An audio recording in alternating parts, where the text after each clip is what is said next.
Welcome to He's a Giant, a pod about all things New York Giants football and all things college football, brought to you by Monty and myself, Sal.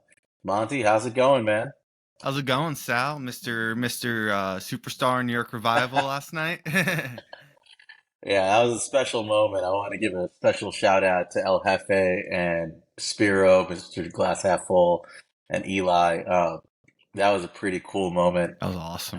Yeah, Hefe was the one who hooked me up with that. I wasn't really expecting it, but gave me a chance to meet Kay Adams on their amazing All-Star episode. For those of you who Oh, haven't checked in, definitely subscribe to New York Revival. Follow El Jefe, Mr. GHF, and Eli Vibes on Twitter, X. But watch the episode. You know, it was cool. yeah, They had LPG, they had Tiki Barber, they had Ransom, and of course they had Kay Adams, which is a crazy get. Gave me a chance to meet with her, so I really appreciate it. It was fun. yeah, man. That was an awesome show. I mean, that was a loaded cast. Every one of those guys could have been an episode on their own. So, I mean, that was awesome. It's cool watching you be able to ask Kay Adams a question and El Jefe giving the show a shout out. So that was awesome. How was it talking to Kay Adams?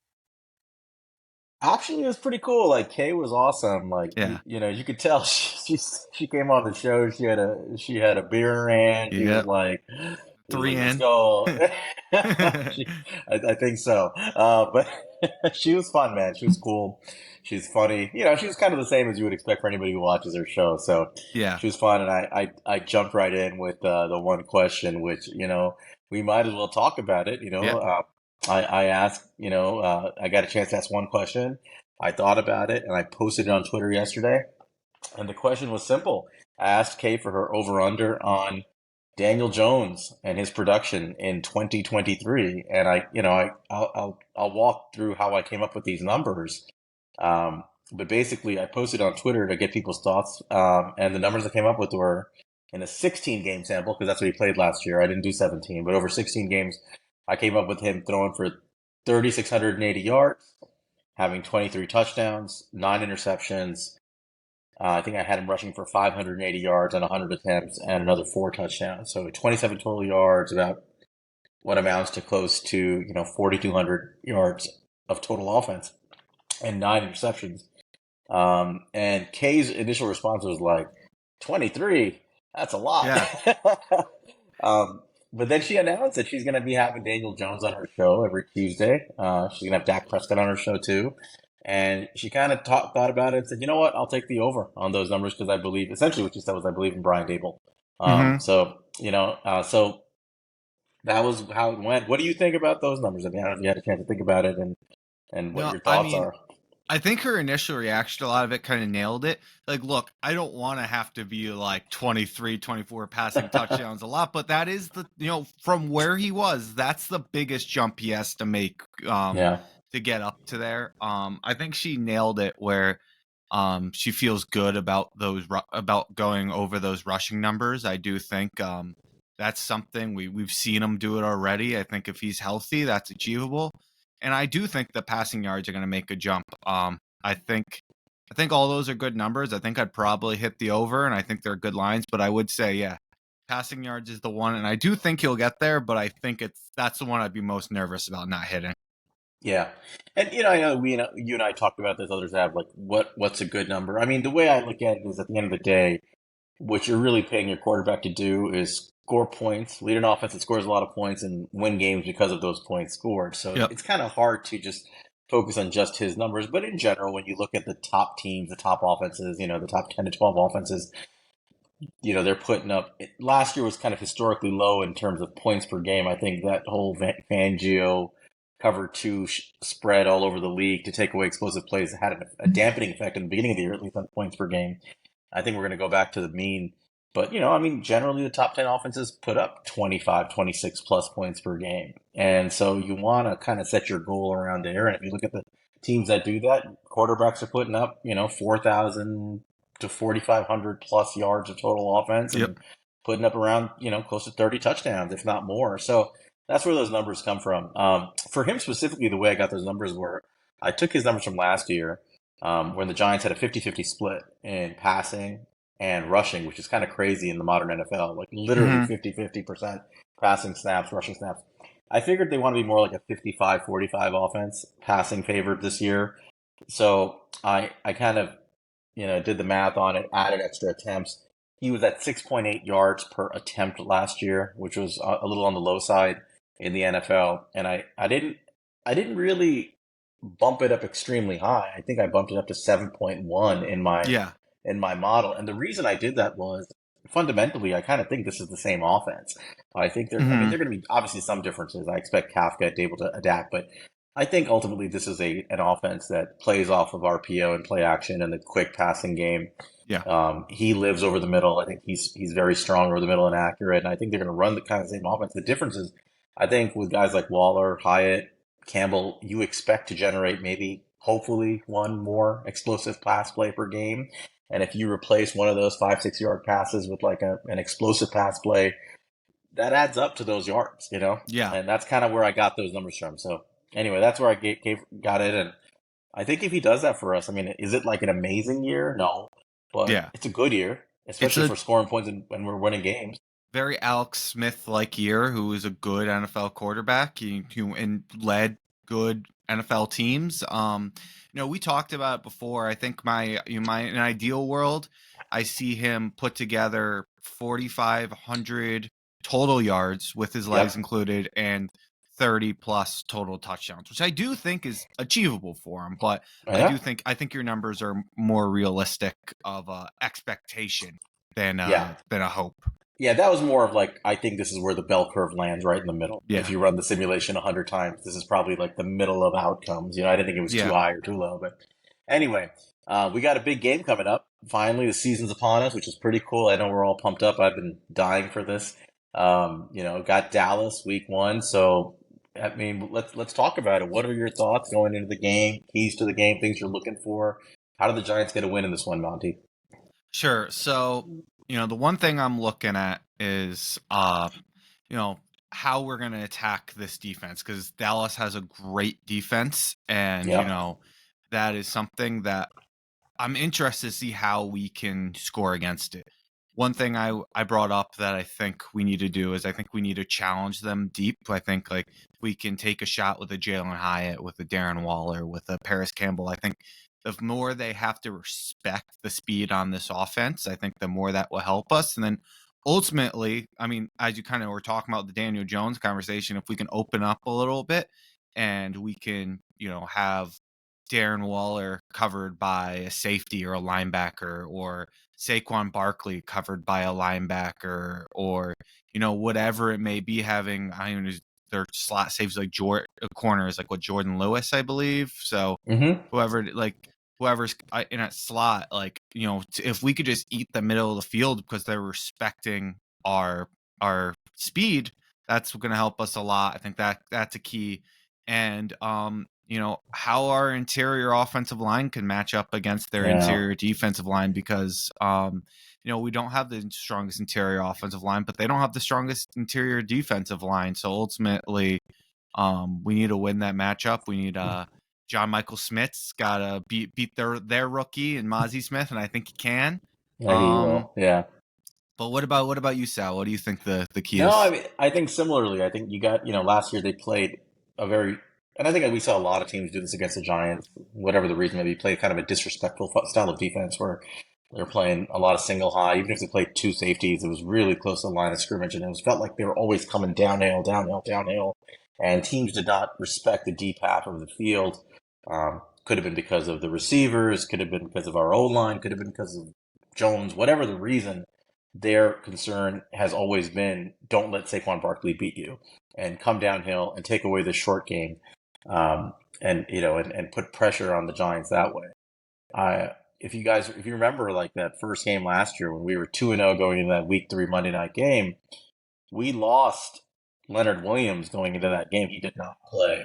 Kayvon Thibodeau was playing his first game, and he was wearing a knee brace coming off the MCL strain that he had, the Thaddeus Moss injury. And Evan Neal, we don't have to talk about it. I think everybody remembers he just got absolutely massacred that night by DeMarcus Lawrence. Just blew up just destroyed the game. Um, I think that in this game, it's a little bit different. I think, like you said, you want to test them deep. You want to force Mhm. them to have to respect the deep half of the field. You do that, I think, in two ways. One is obviously Darren Waller is going to, I think, to occupy a safety. I think it's pretty clear. Talked to a lot of Cowboys fans who are pretty cool about sharing their thoughts, and they've all felt the same that, they think Curse is going to be matched up man to man on Who's Waller. a taller safety, so it makes sense. I don't think Right. he's going to be able to handle Waller to the level they want him to, but it makes sense from a matchup perspective. But I think they're going to at least try to start that way Hmm. with him playing, one on one against Waller. Yeah. And I think they are going to. They're already. I mean, if you talk to folks in the Cowboys world, they already kind of are well aware of the Jalen Hyatt threat, and Yep. and they're already talking about, hey, we're going to have to commit a deep safety to Jalen Hyatt. Like, there's, if he's on the Hmm. field, we can't let him get a free Thing. release and run deep on us. So right off the bat, you're kind of hearing if people are they're aware of the Hyatt factor. I think that makes a big difference, and I think the Giants have to force them to continue to be aware of it. You've got to get Hyatt out there, and you've got to test the ball deep at some point. You've got to just sling it, get him out there, get him a free release so he has a runway, get him going. And unless it looks like a really terrible look, you got to test him. Or, when he pulls safeties back in the middle of the field is left open, you got to get the ball to Darren Waller because he's your next biggest threat, in that intermediate area. So I think on offense, that's a big part of the game. If they can do that, you can just see the defense just kind of stretching out, and then Saquon Barkley has room to run.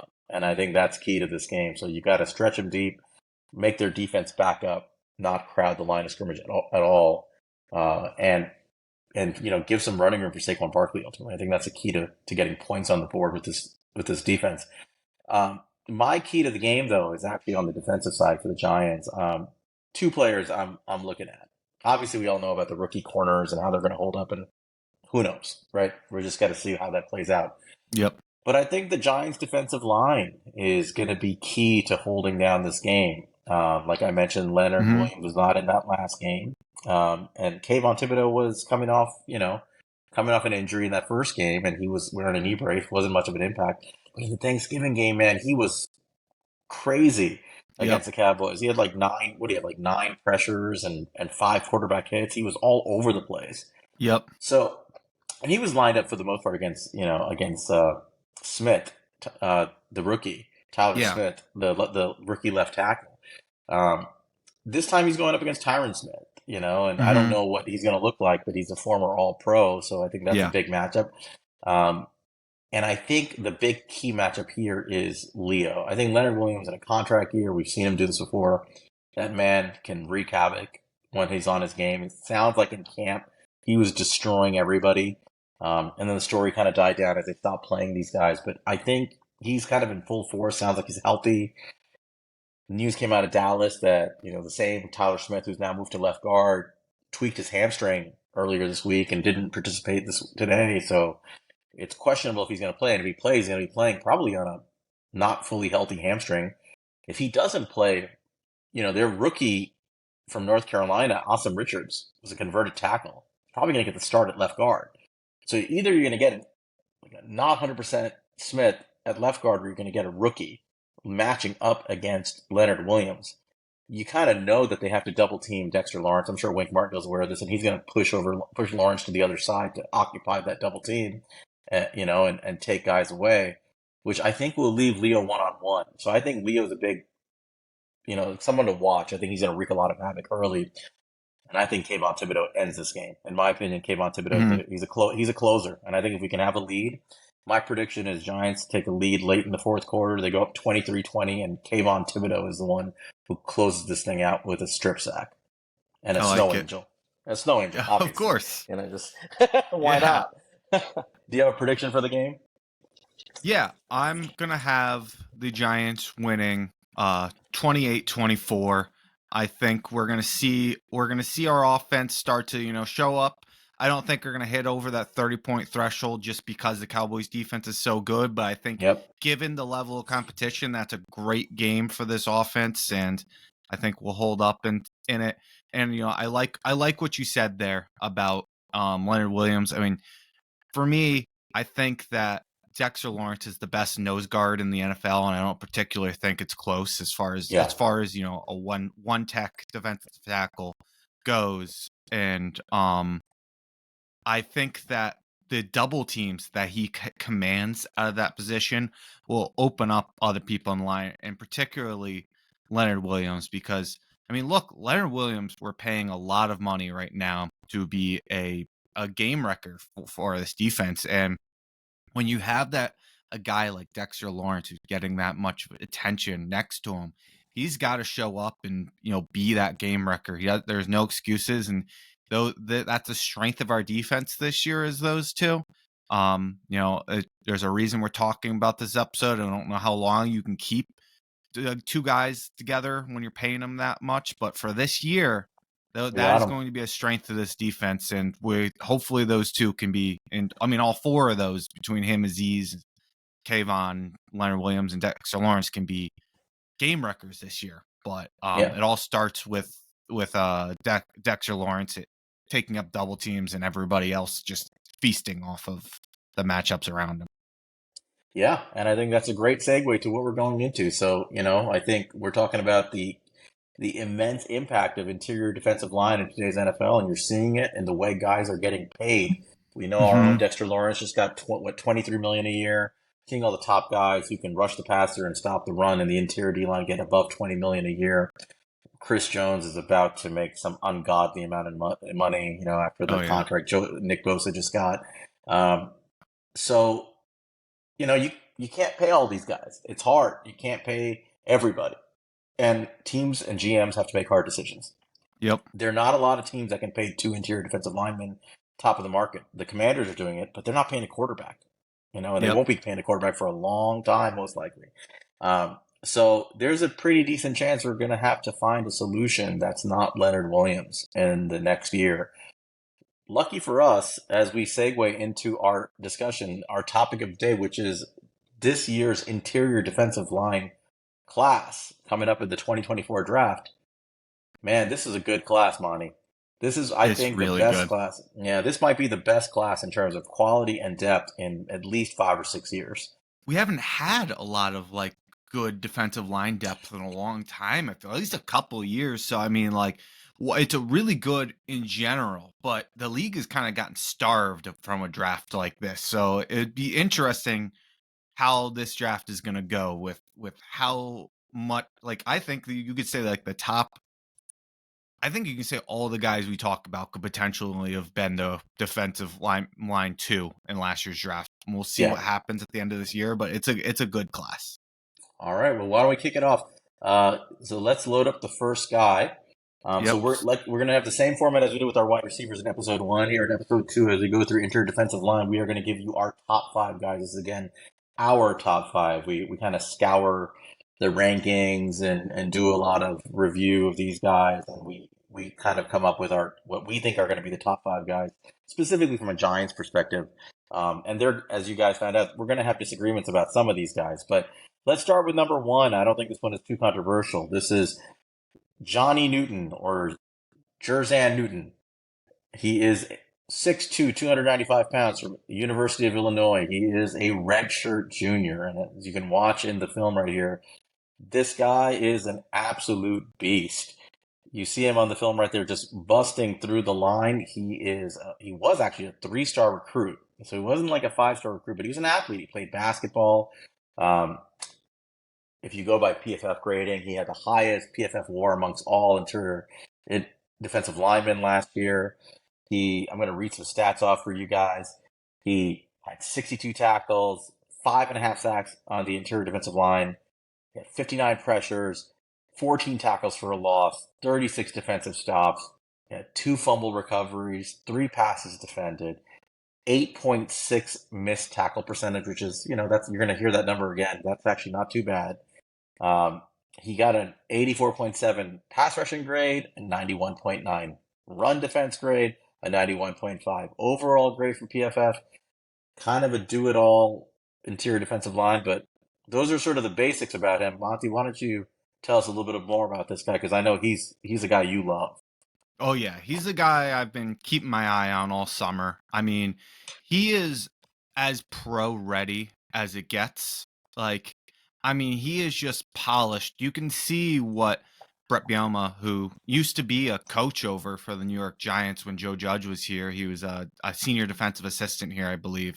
But you can see with guys like Devin Witherspoon, who went top 10 in the draft last year, how ready he was. I mean, these guys are NFL prospects, and he's one of them. He is just dominator. Like, while you watch him play football, he just shoves people out of the way, and he wins in all facets of the game. I mean, he is a great run stopper. He can stack and shed these defensive linemen, and has these great eyes and anticipation that he never seems to be lost. He always seems to know exactly where the ball is, which is a great skill by his. One thing you'll see about this guy is his effort is incredible. I mean, he Yep. is always working. He is always working into the backfield. He has active hands that, you can see them. And, whether it's in the pass game or the run game, he's getting these guys off him, or, and can have the grip strength to keep him on him if, that's what he needs to do for it. Trying to think anything else. I mean, I'll say this guy would be a perfect Leonard Williams replacement. I think he'd step in day one, and he would be an impact player next to Dexter Lawrence. He would be a force on this team. He has ridiculous closing speed. So if he gets into that backfield, most of these running backs will not get away from Johnny Newton. But yeah, man, I'm excited about this kid, and I think he could be available right in the range that the Giants might be picking, and whether they just miss playoffs, or even if they make playoffs, I think he could be in that range. What do you think? Yeah, I mean, I think you kind of nailed it. I think that when you watch him, the words that come to mind are just stack and shed. That you hear that term a lot about these interior D linemen, and he turns it into an art form. Like, he really Yep. is incredible with it. He's a technician, like you said. He's amazing. He's got a crazy hot motor when you watch him. Like, he's always got his legs moving, never stops, never gives up on a play. Uses his hands perfectly, but with the way he stacks interior offensive linemen, he gets his hands inside them, and he moves with the line to kind of take away the run lanes. And then you just see him, like, when somebody, whether it's a running back coming his way or he's trying to get in the backfield to make a pass rush move, he just sheds these guys as if like he was toying with them the whole time. Like, he just tosses them. So it feels like these linemen think they've got this guy blocked, and he's just kind of with them, moving with the line, taking away a run gap, and then boom, he just sheds them. And he just takes the gap. He's just such a refined and polished player. You can tell he's well coached. I think he's a plug and play starting three tech in the NFL. At bare minimum, he is a solid run defender, but he's got so much pass rush ability that I think this is the kind of guy that if you're drafting him, I can see him going in the top. I would say the top half of the first round. I really think he's a guy that could find his way into like the top 15, because if you think about the traits that we're talking about, and again, is he the kind of guy that would make 20 something million on the open market if he played like this in the NFL? Yeah, he'd be that guy Mm-hmm. that would command like a 20 something million salary as an interior D lineman, because he can rush the passer, he can stop the run, he plays every down. He's just technically so refined. So I think right now, like, I like using Trevor Sikkema's board. I know you like using Dave Bugler's, but I think he's got him 10 overall on his board, which is that's high praise. This is a strong class, a very strong Yep. class. So 10 Yep. overall in this class is crazy, and is crazy good. And Burglar has him at 25, on that topic. So, Yeah, you got a anywhere first in round grade. between that, I think Yeah, you could see it. I think that's a right range right there for him. yeah, he's awesome. Any more thoughts on Newton?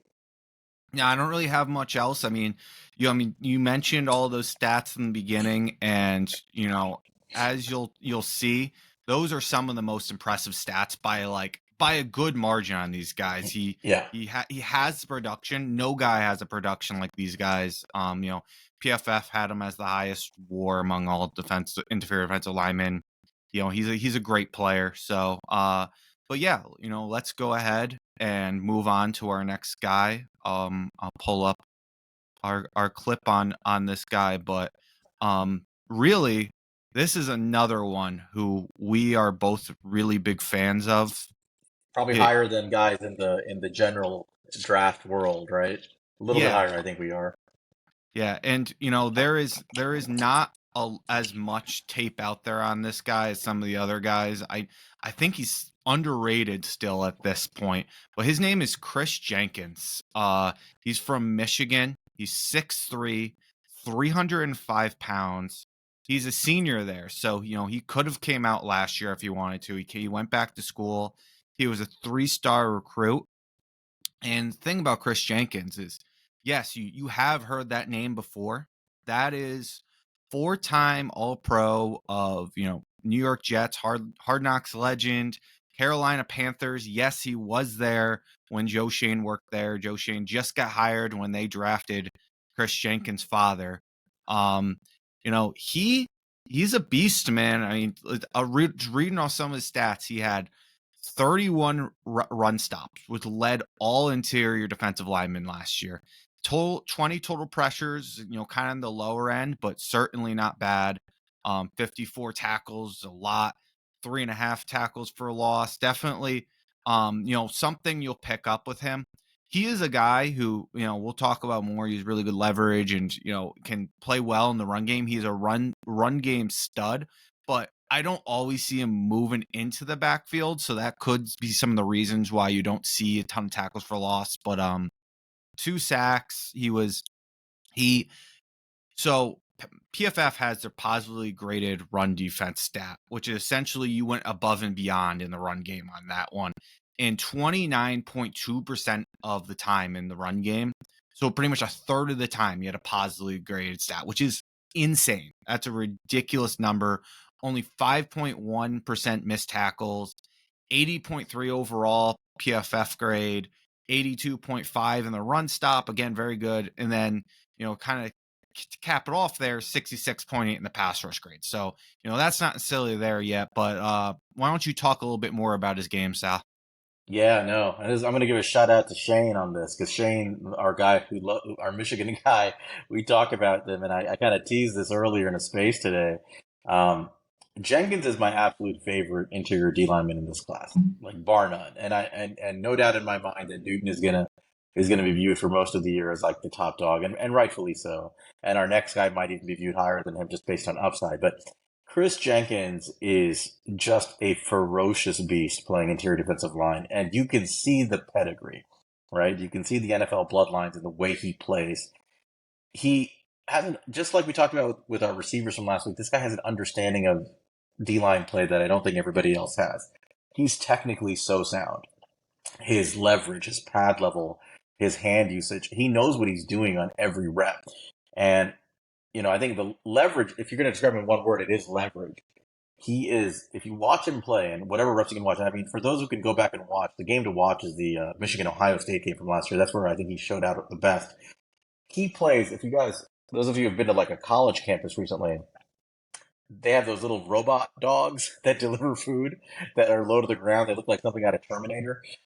He looks like that coming out of his stance. Like this dude is so low to the ground, and he barely gets up off the ground. Like he stays low and he fires at linemen. There's zero ability for any defensive lineman to get his pad level below this guy. So he's already got like this forklift advantage on people, and he's so damn strong. He's so good with his hands. He knocks these guys around. I think last year, when you mentioned his incredible prowess in the run game. And then maybe there was a little bit left to see in the pass game. I think that was a direct result of just where he was on sort of the pecking order. I think he was playing next to Maason Smith. I think he's better than Maason Smith, honestly. I agree. I think that his focus clearly last year was, and this is sort of like a Harbaugh thing, right? Like you have a job, and his focus was you're going to stop the run. You're going to be like this stout run defender for this great Michigan D line. He clearly was focused on that all year. I think this year. I expect to see him harness more of that pass rush ability that I'm pretty sure he has. His father was a monster. He has so much technical ability. I think once he develops that pass rush game, and I think he will do it this year, he's going to be an absolute terror as a 3-tech. He was on the Brugler freak list, on the Feldman freak list. I think he was number 6 overall. And Yep. and there's and they call him the mutant. I don't know if you heard this, but in the Michigan Yeah. locker room, he's known as the mutant because he's such an athletic freak. He's such a hard worker. There is this film going around. I think it was in the Feldman article of him doing a Turkish getup with 160-pound dumbbell. I don't know. I know everybody may not know what a Turkish getup is, but it's a it's something people who are into fitness will do. It's a core exercise test where you're basically holding a weight above your head and you start in a lying position and you have to maneuver around while keeping the weight straight up and you slowly like maneuver your body up until you're standing upright. To do that with 160 pounds is just ridiculous. And he did it. You watch him do it. When you look at him like just normal, just look at his body type, he does not look like a defensive lineman, right? The guy, he looks kind of like a linebacker. So athletic freak, strong as hell, technically refined, NFL bloodlines. I think this year he takes a massive leap in pass rush, and I would not be shocked if he's viewed as being at the top of this list by the end of the year. But this is a guy, like, even as he sits, he probably has a first round grade for most people. I know he's ranked around 20 or so on the PFF big board. I don't know where Brugler has him, but he's probably going to be in like that middle to back half of the first round grade already. Yeah. What do you have any other I thoughts on him? Yeah, I mean, I just want to kind of add on to like what you're saying. I mean, I love this kid. I mean, like you said, like you don't see people like at this point as a prospect with his ability to use leverage. It's just that's something you see from NFL veterans, and I'm sure it's because his father was an 4-time All-Pro. That's something that he instilled in him, and it's something that comes naturally to him. Um, it, I think you hit it on the nail on the head with it's something that Harbaugh asks him, because you saw it with Kwity Paye. He was really only a run stopper. You saw it with Sean Gary. He was really only a run stopper. It took Aiden Hutchinson a while to really kind of become a pass rusher. He was a run stopper. That's kind of what they asked these guys, and Yeah. he might take that Aiden Hutchinson type leap this year. It's very possible. He is a freak show, man. I mean, you mentioned the Feldman freak list. I just want to kind of read it off for our listeners real quick, because it's freaky what you hear. So he's up to 307 pounds, is more powerful and explosive than ever. He did 32 reps at 225 on the bench and did 760 pounds on the combo twist. Only last year's freak Maason Smith, some 30 pounds heavier, did more, slinging around 800 pounds. You mentioned the Turkish get-up of 170-pound dumbbell. It was He 170. does, Okay. Yeah. Yeah. yeah, he does pull-ups with 100-pound weight strapped to his waist. He's also Jeez. incredibly, he moves incredibly well for a 300-pounder, running a 7.163 cone, a 4.33 shuttle, broad jumping 9 feet 8 inches, and vertical jump of 34 inches. That shuttle and 3-cone time are almost 0.2 of a second faster than the quickest interior defensive did at last year's NFL Combine. His broad jump would be tied for best. His vertical would have been second best. Only Smith topped his number on the bench press. Yeah. I mean, all around a Um, freak. I'll say sometimes these numbers don't always live up to Rashawn Gary is an example of it. Don't always live up to what they show up in this freak list, but even if they are like a little bit off or even a decent bit off, honestly, these are freaky numbers you don't see. This guy is, no. I mean, he's a mutant He is. as That's why as that's he's why they call called. him that. Yeah. Yep. He's a mutant athlete and he's got NFL bloodlines. I dare I say he has the potential to sort of become like the Marvin Harrison Jr. of the interior D line class with just those two combinations, right? Like the mutant athleticism, the way he plays, and the bloodlines, and at least in that way. So obviously he's not at that level yet in terms of where he stands in his own class, but I think he has a chance to really rise to the top of this class. And I think he'd be a really great fit on the Giants. I think Yeah. like he's a plug and play dominant run defender, and I think he has immense upside as a pass rusher. You stick him next to Dexter Lawrence, I think you have a problem. and we have the right coach to develop his hands as a pass rusher with Andre Patterson. It's the perfect person. That's why, like, look, if I'm picking between these two, look, Johnny Newton's still my number one guy. But for the Giants, if the Giants took Kris Jenkins ahead of Johnny Newton, I'd understand it, because some teams won't be able to develop Kris Jenkins to the level that Johnny Newton already is. But I think Andre Patterson's a guy that could be like, look, he already is a dominant run stopper. Just let me get his hands going, and this guy can be a freak pass rusher. He's a freak athlete. He's not even a mold of clay because he's already so good. He's already partially molded into this. He just needs to fix a couple of things, and this guy could be elite. So yeah, I love the fit, man, with the Giants. Yeah. Awesome. We'll go to the next end. We should mention, this is a great time to talk about Andre Patterson.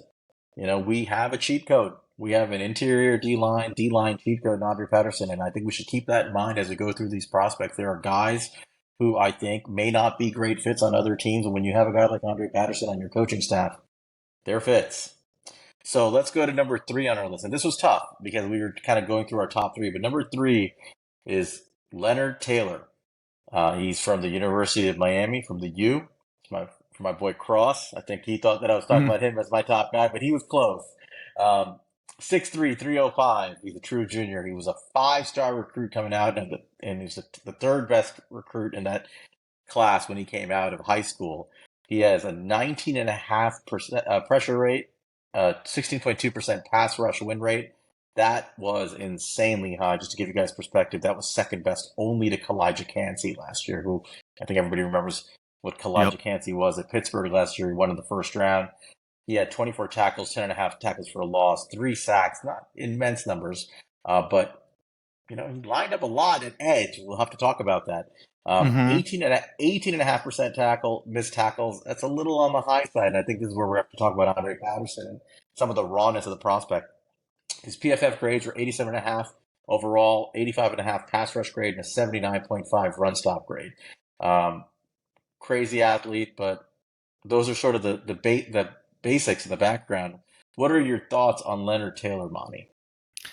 He looks different than these guys, man. I mean, he's 6'3", 305 pounds. I mean, that sounds very familiar to what we just heard with Kris Jenkins, but they don't look alike, man. I mean, though he looks like a defensive end. He looks like an edge rusher. He is built.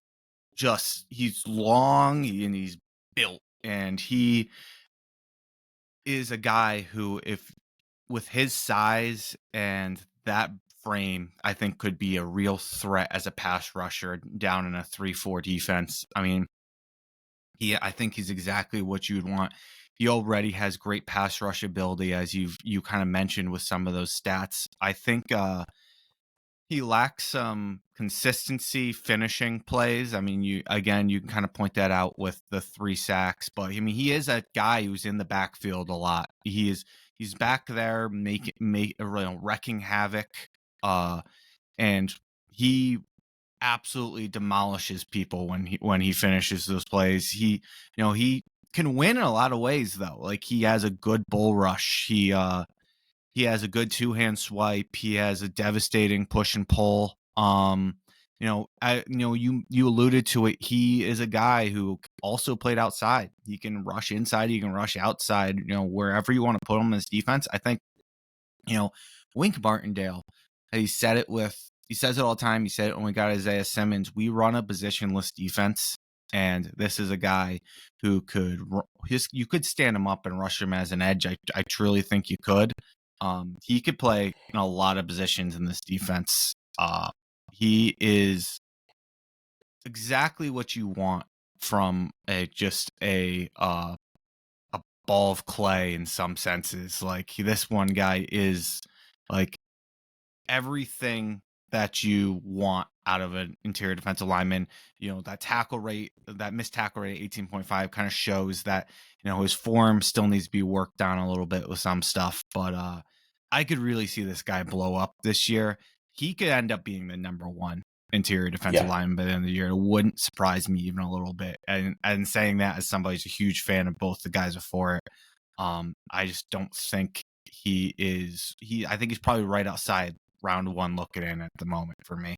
What about you? What are you? Yeah, Anything I else? think no, I mean I think you kind of hit it on the head. This is the guy who you can see when you watch him. He probably has more physical and athletic upside than anybody else in this class. I really believe that as a pass rushing defensive lineman. He plays outside, plays inside, can do it all. He lacks coaching, and Yep. I think it's pretty clear. Like he has technique issues. He's not consistent. Hand placement issues. His get off is not always the same. He's just inconsistent. And I think that speaks not necessarily to effort or something intrinsic about the player. I really think that's a coaching thing. Mm-hmm. This is the kind of guy where like you take those traits, those physical gifts, which he's just oozing, power and speed and all these athletic gifts. I said that Jenkins looked like a linebacker. This guy really does look like an awful linebacker playing Yeah. defensive line. Um, Mm-hmm.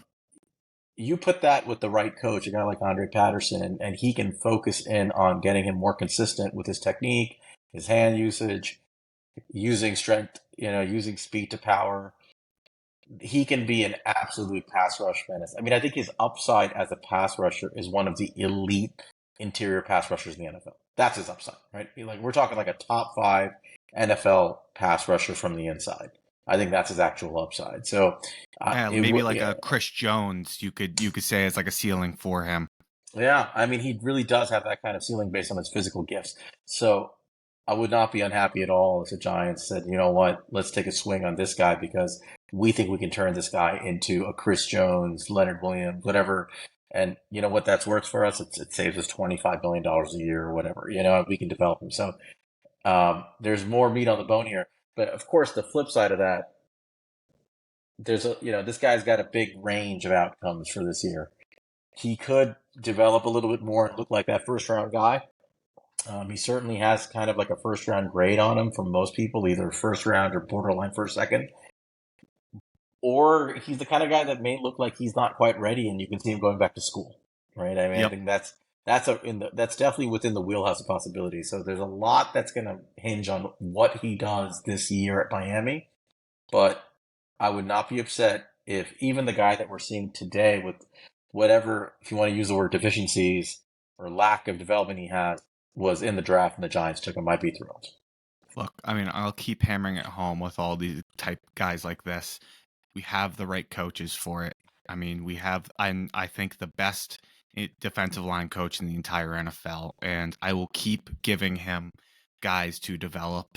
And he's a guy that I would love to watch Andre Patterson get his hands on. I agree. And just to point home where we have him, where we're talking about him getting picked, Brugler has him 34 on his big board, so he has him right outside the first round. And Sycamore has him 12th. So there you go with Yeah, the range of again, outcomes. they're all over. So They're all so yeah, he's a it's wide early. range of outcome guy. Yeah. So so a guy you want to pay attention to. Like if you like, I think the other guys we discussed probably a little more solidified, with some room to maneuver up or down. But this guy has a huge range of possible outcomes of it. Whoever's into college football watching this, you want to watch when you watch Miami games, focus in on Leonard Taylor. All right, you want to handle the actually you're doing the next guy, right? Yep. So I'll All go right. ahead and dive into our next guy. Again, another guy who didn't have a ton of tape out on YouTube to kind of just throw together for you guys, but did find kind of a cool clip for you guys. So we'll kind of, for people watching on YouTube, we'll just play this one for you, but I'll go ahead and dive into him. So this guy goes by the name of Dontay Corleone. I mean, could you talk about a more Giants name than Dontay Corleone? His nickname is the Godfather. So, I mean, I think just on that alone, a lot of people are going to want this guy in blue.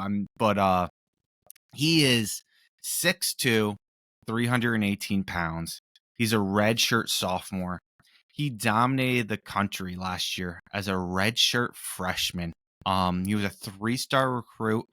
It only had 17 total pressures, only 3 sacks, but he had 45 tackles, only 4.3% missed tackle percentage.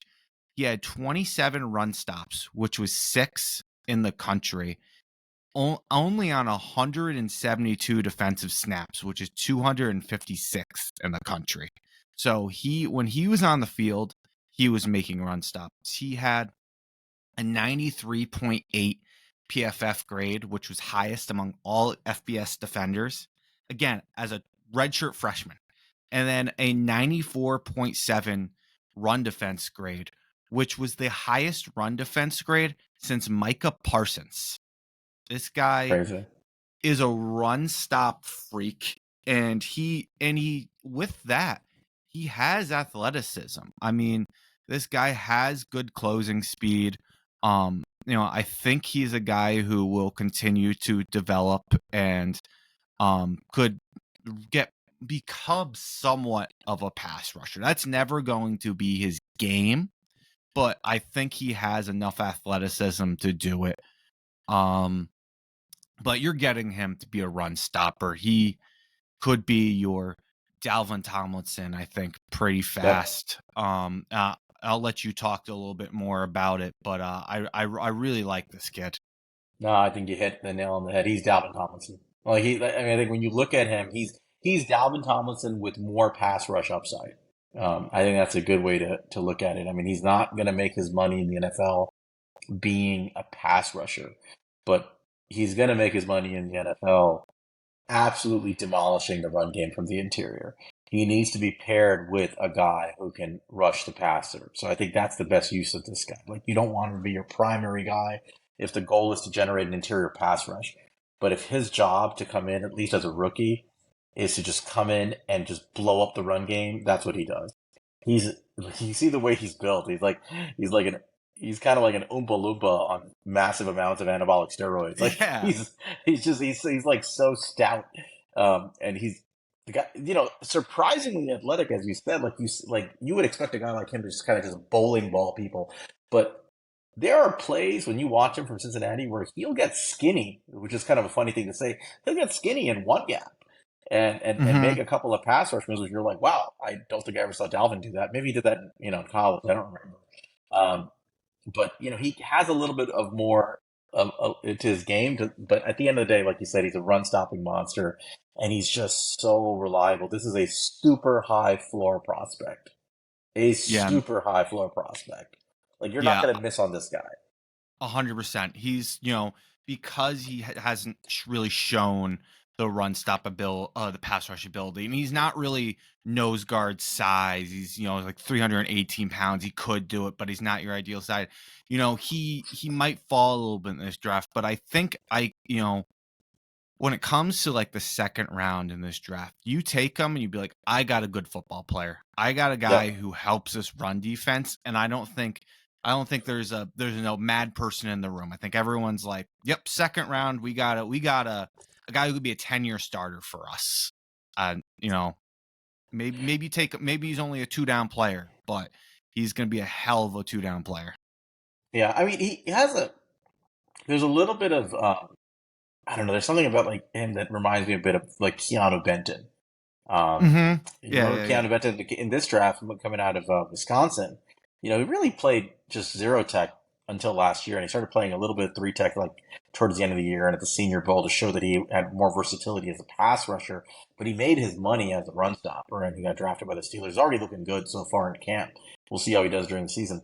I think I can see this guy as being like one of these high floor guys. Benton got taken in the second round, if I recall, which is about where he should have gone.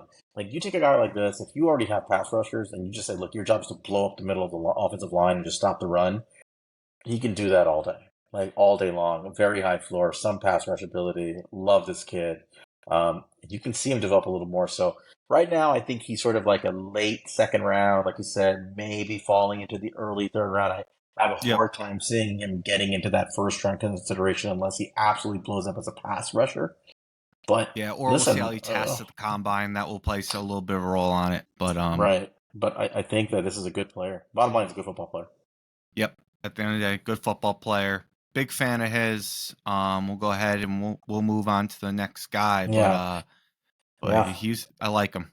I should mention that with guys like him, as much as we like him in college and his film, they may not fit the prototype that Wink Martindale is looking for, because as I think many of us know, what Wink Martindale is something that he covets in all his defensive players, including on the line, is height, wingspan, arm length, just size for a lot of reasons. And that takes us to the next guy, number 5 on our list, Maason Smith. Maason Smith from LSU. He is 6'6", 315 pounds. Look at him right there. Like he looks like an edge rusher.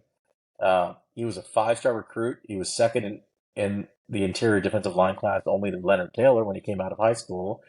And I'm going to give you numbers from his true freshman year, which was 2021. He had 200 tackles, 60 tackles for a loss, and 26 sacks in high school.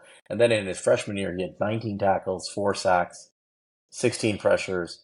He had a missed tackle rate of 22.2%, and he had only a 57.2 PFF grade, 66.1 pass rush grade. But keep in mind, those are freshman numbers, true freshman numbers. He had to play on the outside as a freshman. He basically had to play like a 3-4 defensive end on the outside as a freshman. And in his sophomore year, when everybody saw the immense potential of his true freshman year, he was supposed to come in, he was going to move to the inside, and he was supposed to be unlocked as like one of these beasts, like the guys we just talked about. 6 plays into his year in 2022 against Florida State, dude tears his ACL. And that's that. That's where we are. I was watching the LSU game this past week. I didn't hear his name called a lot. I'm not sure what's going on with him. Yeah, so I think he was on the field. I don't think there was much going on. Of course, LSU played an awful game, but that said, I mean, that's what I have on him for now. What are your thoughts on Maason Smith? Look, potential is the word with Maason Smith. I mean, like you mentioned, he was a 5-star recruit. He was the only guy behind Leonard Taylor, and some people did have him over Leonard Taylor coming out. And look, yeah, his stats weren't good in comparison to NFL draft prospects that we're talking about. He was playing in the SEC as a true freshman. But he still managed to get 4 sacks, which is right with all these other guys. Again, as as a true freshman, that's impressive. He is 6'6", 315, as you mentioned. And, if you think about the guys that Wink Martindale had in Baltimore, you think about Calais Campbell, 6'7", I believe. You had like a Derek Wolfe who was 6'6", I believe. There's another guy that had a lot of height there, but he definitely valued a lot of height over there, and I think you started to already see that trend, in the last couple of years with how we've drafted. I mean, I think you look at a guy like Jordan Riley, who was 6'6", and yes, he. When his RAS score got pulled up, people were like, "Oh no, this isn't like a freak. We didn't draft some like athletic beast. It's like he's not a trait guy. It's no, he's a trait guy. The traits are he's really fucking tall and he's really fucking big, and that's with really fucking long arms. Yeah, That's what he's got. Exactly, and that's what this guy is. That's what Maason Smith is. He's a really long guy, and his athleticism is through the roof. I see him do things well for freshmen. I think he used his leverage pretty well for a freshman. He overall needs to take a big step, and I don't know if he will take that step.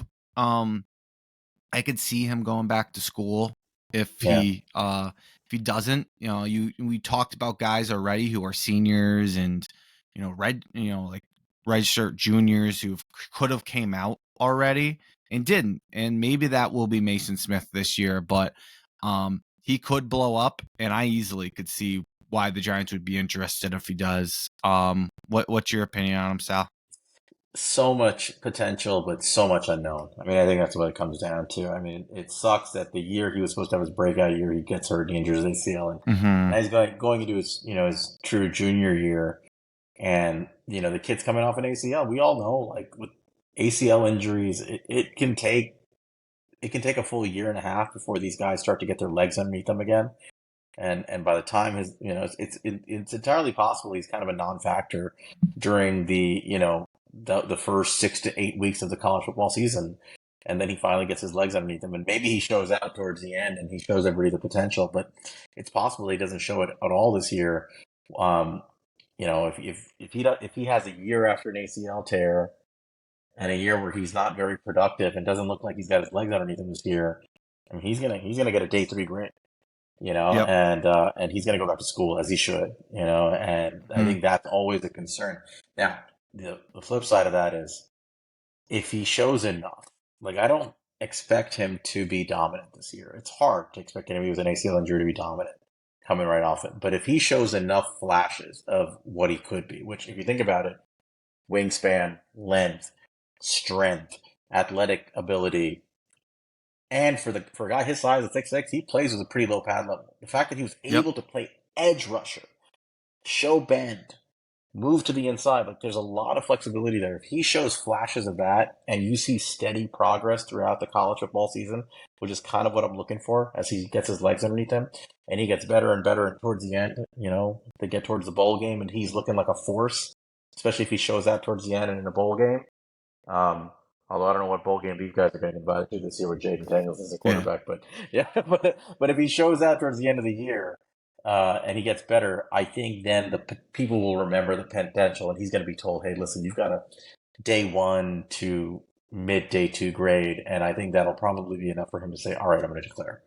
Mm-hmm. And that's sort of where I see him. I just have a hard time seeing a guy coming off an ACL injury being good enough to earn his way like into a clear first round grade. And right, Yep. when he doesn't have a body of work beyond that freshman year, but I can absolutely see this guy working his way to like a late first round to borderline second round. Let's just say top 50 grade. I think that's very realistic for him. And I think that's kind of where people view him. I think people are ignoring the injury and saying, you know what, 30 to 40, something like that Yeah. in the ranking system. Sycamore has him at 33. I don't know where Brugler has him. Brugler has him at 37, ahead of There you Kris go. Jenkins. Yeah, there you So, go. I think I people are mean, banking on the ability and the potential.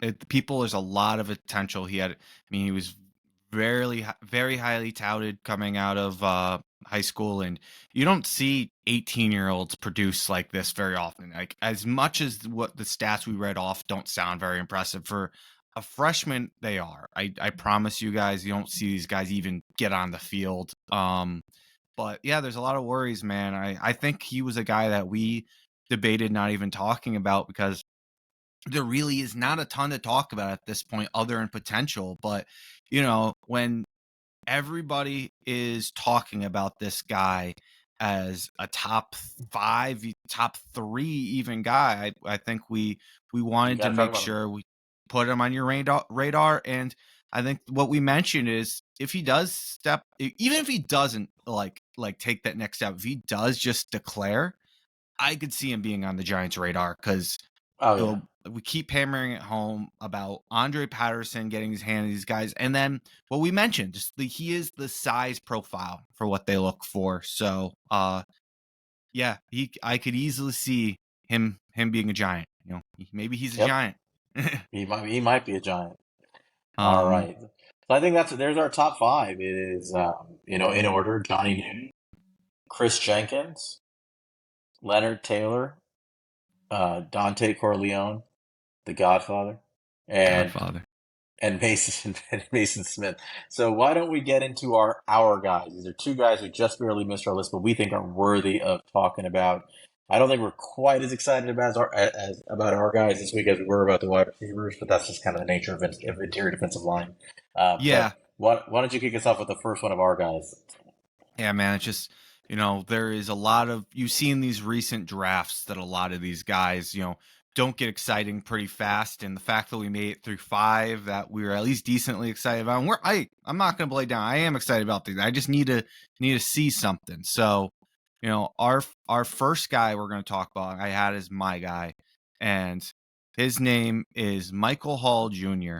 And he is a defensive tackle out of Ohio State. Now, Michael Hall Jr. is 6'2", 285 pounds. He's a true junior. He was a 4-star recruit. He had 7.5 tackles for loss last year, which resulted in 46 yards lost, which was a team best. He had 4.5 sacks, which also led all of Ohio State last year. 3 of those 4.5 sacks were on third down. So he showed up in big moments. He had 12 run stops, so was not a force in the run game. We'll talk about that more. But 80.3 overall PFF grade, very respectable. True sophomore last year, so 77.7 pass rush grade, 73 run stop grade. I mean, I don't like him as a run stopper, but that is a good grade, so that's something to hold his hat on. 17.6 missed tackle percentage. As we've gone through all these guys, you kind of notice the guys that we're talking about are a little bit raw, tend to be up in these like high teens to low 20s for missed tackle percentage. He's one of those guys. He's definitely raw still. But man, he is a really good athlete. He is a guy who I think is going to get Kalijah Cansey comps, and I think is a little bit smaller, but he can be a pass rusher for a team. I'll let you go into his game a little bit, Sal. Yeah, I mean, I think you touched on a lot of it. Obviously, he's got a lot of ability. He's got a lot of upside. He's quick. You watch him, and he just sheds double teams sometimes. He's just like, it's amazing. Like there's some reps where you watch him, especially like on these passing downs, third downs, especially where he's just blowing by guys and he can't be Yep. blocked. And you're like, what the hell am I watching? Like, is this guy an unstoppable force? And then there's reps where like he gets a double team or a combo block, and the dude just gets washed off the screen, Yeah. And so there's a lot of inconsistency in his game. I don't know if that's a result of inconsistent playing time at his, at the interior D line. I'm not really sure what the reason is, but you can see the traits. He flashes the potential. I think at his best, again, this is one of those guys where you're projecting. You're like, maybe I can take a flyer on this guy, put him with Andre Patterson, and I can get him to hone in on his skills and become consistent with hand technique, with use of power and leverage, and not get washed away. Then you might tap into a guy who can be a real pass rushing force as a 3-tech. Mm-hmm. Is he going to be an all-pro or Pro Bowl, or I don't know. He has a lot of potential, but I think he's the kind of guy that at the very minimum, like if you coach him up, I think he'd be a very good pass rushing 3-tech. That's what I view him as, but he needs a lot of work. I don't think he's there yet. I think you want to see the development this year. And obviously, a guy like him, if he declares and gets taken where I think he's going to end up getting taken, which is probably more like mid day 2, end of day 2, maybe. Yeah. I don't think this guy is like a first round prospect by any means, but is he like a third round prospect or a late second maybe? Yeah, I think he's sort of in that late second to late third range, and there's a little bit of variability there. But that's kind of what I think. I think there's a lot of unknown with him, but another one of these guys that coaching, I think coaching can make this guy into a really solid NFL player. Yeah, man. So with him, he is a really good athlete, like I mentioned. I mean, he had a 21.4 miles per hour recorded on the Ohio State defense, which is an insane number for a guy of his size. They recorded that in practice this spring, I believe, and that was the fastest on all Ohio State's defense.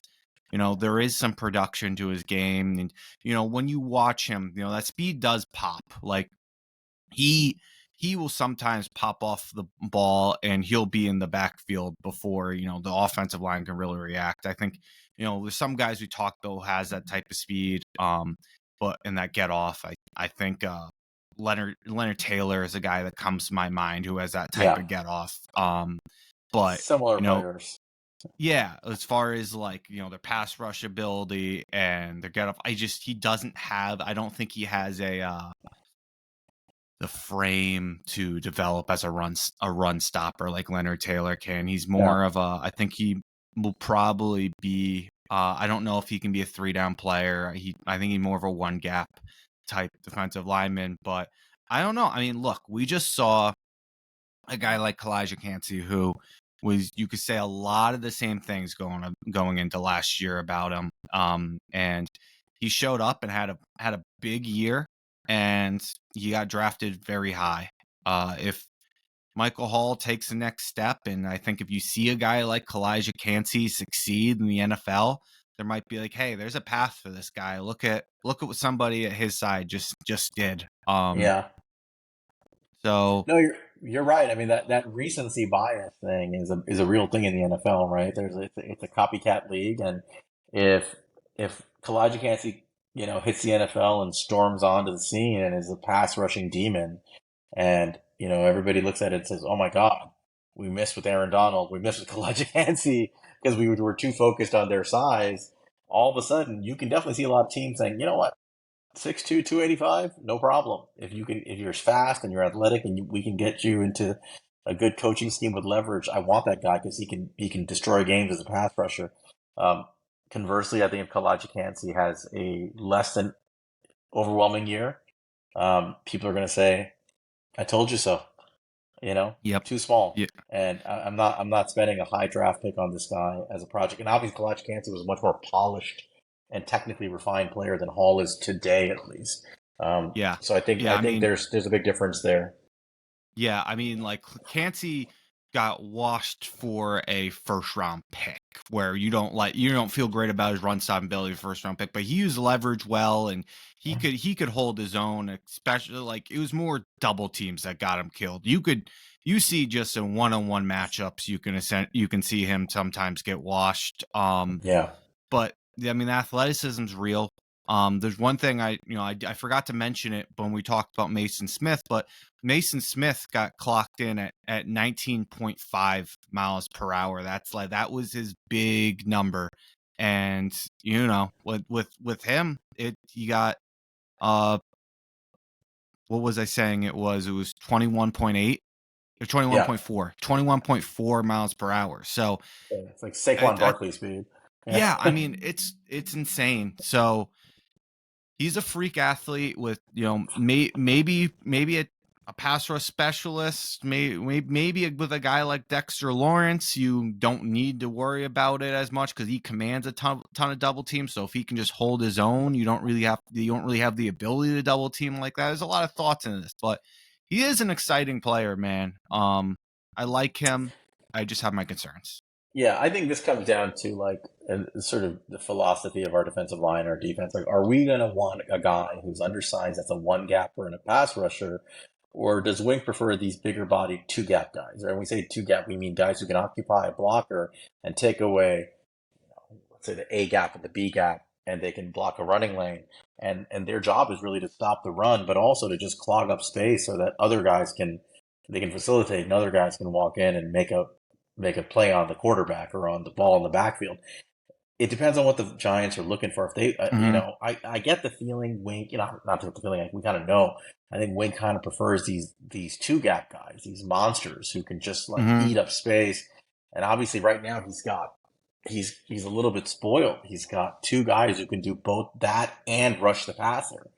But you might have to choose in the Yep. upcoming draft. You might, depending on where you decide to pick this guy, you may have to choose between a one gap pass rush specialist and a two gapper who's more of a run specialist. And I think that's it's going to be a test of organizational philosophy and coaching philosophy. Um, Me personally, I always kind of tend to favor the guys who can rush the passer because I feel like if you have Yep. four guys up front that can get to the passer, it really makes life a lot easier for everybody else in your defense. So I would try to maximize those guys as my starters, but And we'll you can see. sometimes find a guy, and whether you draft him, maybe you can draft maybe a guy like Corleone and a Michael Hall, or you can sign a guy like an Ashawn Robinson, like we just did, and you have a guy when it's rundowns that you have him on the field, and you kind of replace Leonard Williams by committee in some sense here. It could be the approach they might take, but yeah, it's interesting how they do it. I would be here for the experiment, but I do think that his idea, you get the big two gapper, and you have a guy like Andre Patterson to hand it off to and be like, teach this man pass rush moves and Exactly. go from there. All right, so we have one more guy though, and we're starting running time, so let's go ahead and I'll pull up his tape and you can get on into him. All right. So our final guy. Oh, by the way, on the big board, I think Michael Hall was somewhere in the 90s on the Sycamore big board, like 91 or something like that. So just yeah, just so you guys know. Um, our last guy is gonna be a player out of Clemson. This is Ruke Orhorhoro is how you pronounce his name. 6'4", 290-pound interior defensive lineman. He was a defensive end when he was recruited out of high school. He was an athlete. He's actually a very good athlete. Hardworking player. A couple of stats on him. He is a redshirt senior, so we're talking about a fifth-year player. He was a three-star recruit coming out of high school. He joined football just in 2017. Mm-hmm. He played basketball for that. So again, kind of a multi-sport athlete, a little bit like a Mecca Buku who played baseball and then football. Um, he had 23 total tackles, 8 for a loss, 4 sacks, and he had a sack in the Orange Bowl, 5 pass breakups. Why are we discussing him now versus maybe why didn't he declare last year? And it's simple. He got his playing time not in 2022, but in 2021 because he was on that talented Clemson defensive line team. And he played when Brian Brzee had his injury and missed the year. And so he played in his stead. Last year, when they had a healthy Brian Brzee and a Miles Murphy, he just didn't play much. So he had to wait. So this guy is a really, really solid athlete. He's a good player. What he showed us, he's just a good all-around football player. Like you watch him, he's not quite Johnny Newton, but in that mold, right? Like Yep. a very like technically refined player, super high motor, high effort player. Yep. Technically refined, maybe not the upside of some of these other guys, but a solid NFL player. He can stop the run. He can stop the pass. He doesn't do anything too flashy, but he'll one gap and rush a passer. He'll two gap and stop the run. He kind of does what you need him to do. He's a workman in that way, and he's a very reliable player. So I think that his upside is actually pretty high. I'm not going to put him at like the top 3 guys that we mentioned, but could he climb above some of the others like a Corleone? I think so because he has more pass rush upside, I believe. So I can see him fitting into an NFL defense as a 3-down lineman. But I'll leave it there. What are your thoughts on him?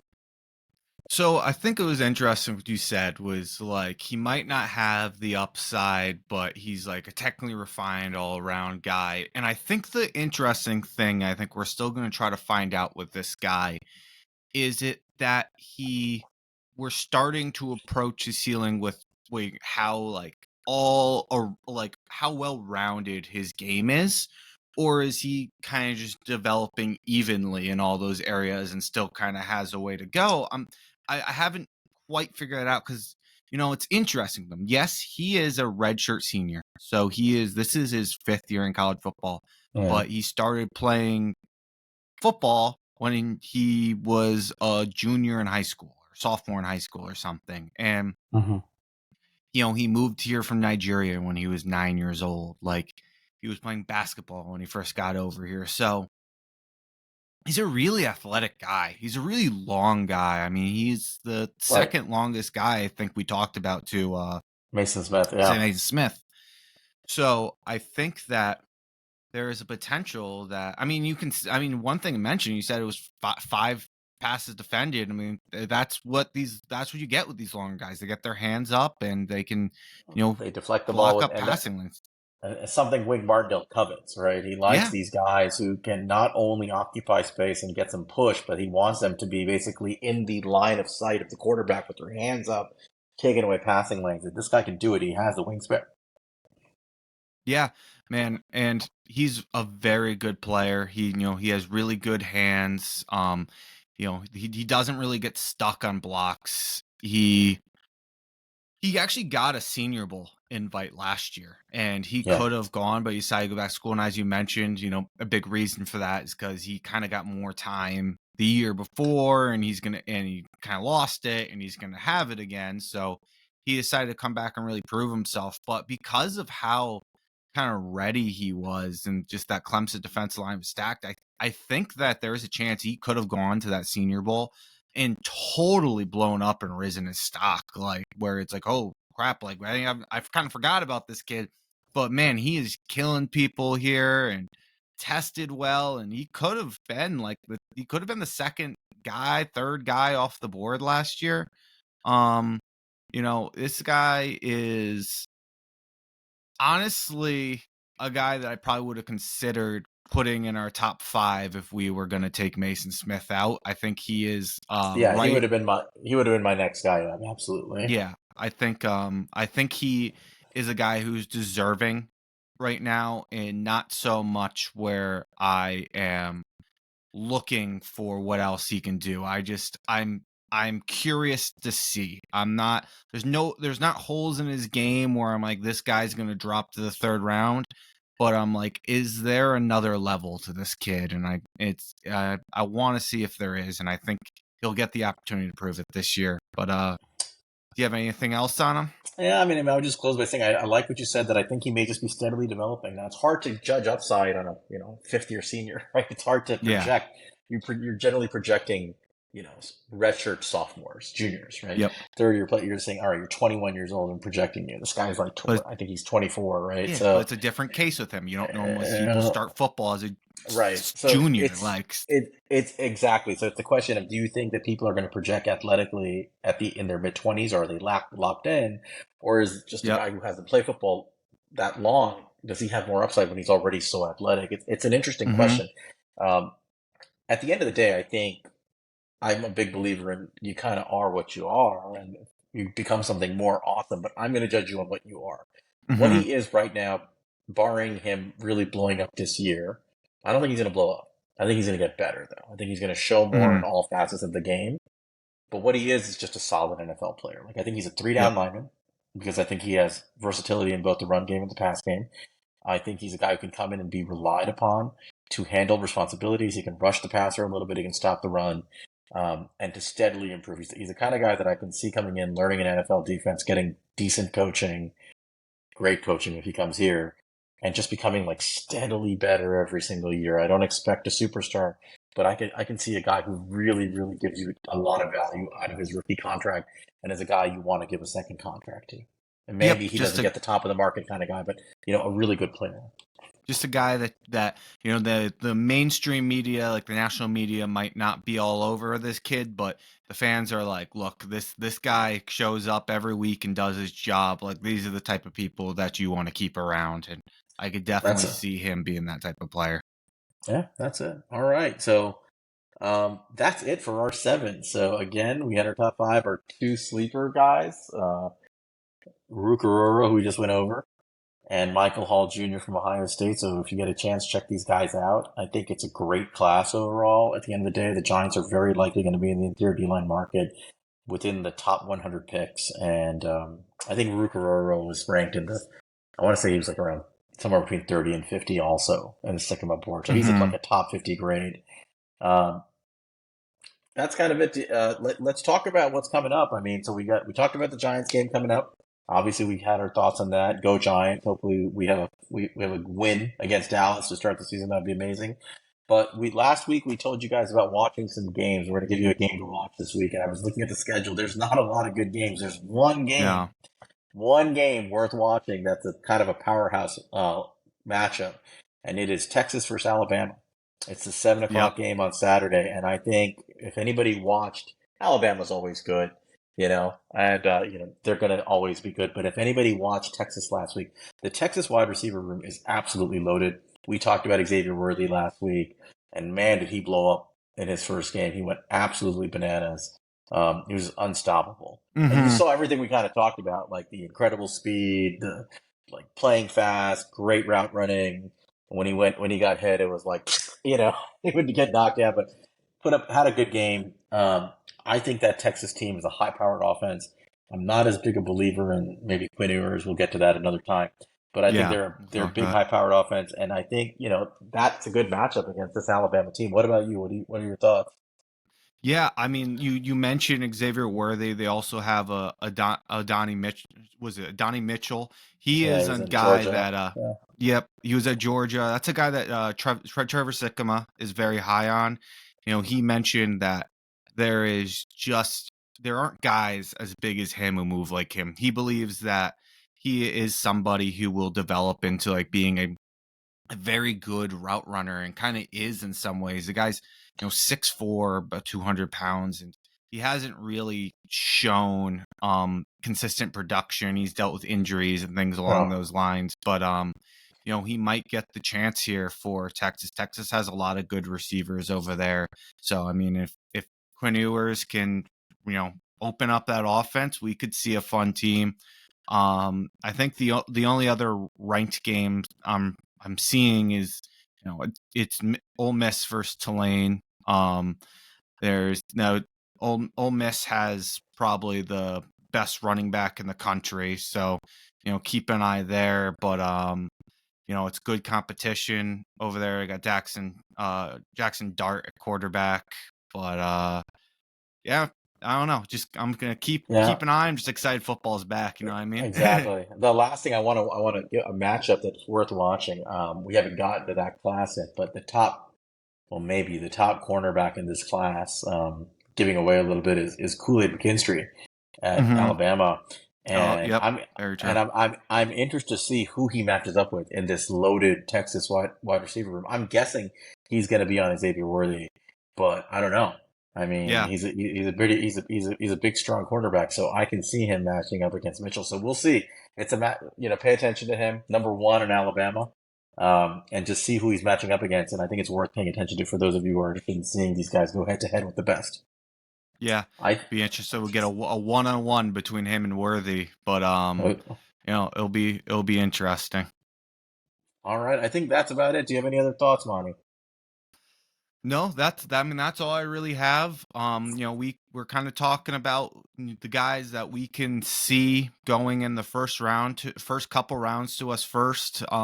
Defensive line has slowly become a premium position, so that's one of the reasons we talked about it. In addition to the Leonard Williams contract, these guys are getting paid. So keep an eye on these interior defensive linemen. It's a good class, and I know, and we'll keep you guys updated along the way.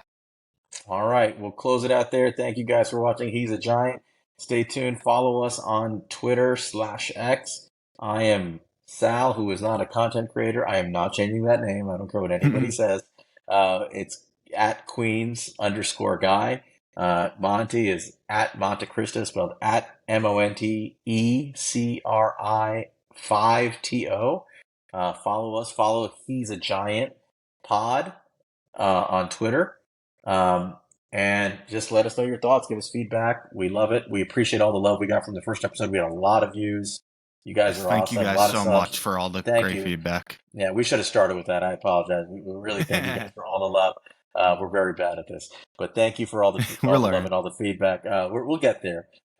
Keep watching. We appreciate it. Subscribe, like, share it with people if you like what you see. And then, like I said, reach out to us. Give us any feedback you have. Until then, we will see you guys next week. See you guys next week.